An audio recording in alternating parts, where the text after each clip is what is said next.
السلام عليكم ورحمة الله وبركاته.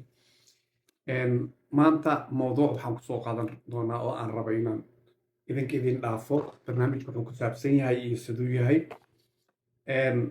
Xikmad ayaa ku jirta, marka waa hal xiraale su'aal ah oo aan raba inaad maskaxdiina ka shaqaysisaan aad fikirtaan. Maalin maalmaha ka mid ah ayaa waxaa dhacday nin ayaa wuxuu magaalo uu deganaa. Waxaa jiray nin ay dadkao dhan ay wada yaqaaneen oo aan ku ficnayn inuu amaahda lacagta markuu qaato inuu soo celiyo. nin fiican ma ahayn, magaalada dhan waa laga yaqaanay, laakiin ninkan magaalada uu ku cusbaa. wax yar uu deganaa. ninkii uu gacanta u galay ayaa ka hor yimid. markaasuu intuu ka aqli badiyey u sheekeeyey ninkan waa daacad, lacag badan uu ka qaatay oo amaha. wuxuu dhahay wax yar arrinaa iga xiran oo ku soo celinaya. ninkii marka mudduu kala maqnaa.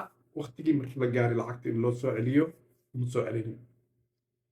maalin walba waqtiga salaada markii la gaaro, salaada laga soo baxo, ninka waa la kulmaa, beenu u sheegaa, arrin u sheegaa, lacagtii waa ka keeni waaye.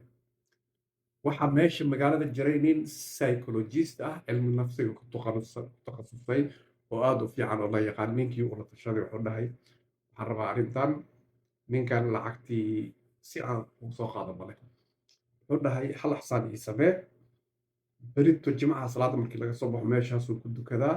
ninka waa aqaan. marka salaada laga soo baxo ani asaga waxaan fadhiisanaynaa meel derbi oo dhinacaas ah, adiga noo imow. markaad soo socotid aad timaadid, markaad ninkii aad aragtid iyo aniga adoo noo soo socda, qof kale saaxiibkaaga gadaal ha kaa waco, isla markii dhan waa idin soo noqonaa carar. sidii u yeela ninkii.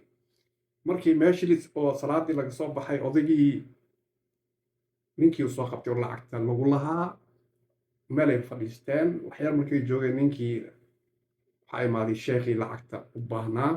markii uu soo dhawaadeen, ninka wuxuu yidhi waa ku soo laabanaya. wax yar kadib, rubac saac kadib, ninkii ayaa lacagtii intuu soo raadiyey soo qaaday. wuxuu u keenay ninkii uu lacagta kulahaa farood ka saaray. su-aasheeda waxay tahay, ninkan psychologistiga ah, cilmu nafsiga ka takhasusay ee lacagtan ka soo saaray, sidee ayuu uga soo saaray? try your best, ka fikir mowduuca dambe, jawaabta iyo waxyaabaha ay ku saabsan tahay bini aadanka sidee u fikiraan, iyo kalsoonida qofka la siiyo, waxyaabaha uu ka baqi karo, maskaxdana si u shaqaysa ayaan kusoo qaadanin. laakiin su-aashaan isku day inaad ka jawaabto insha allah.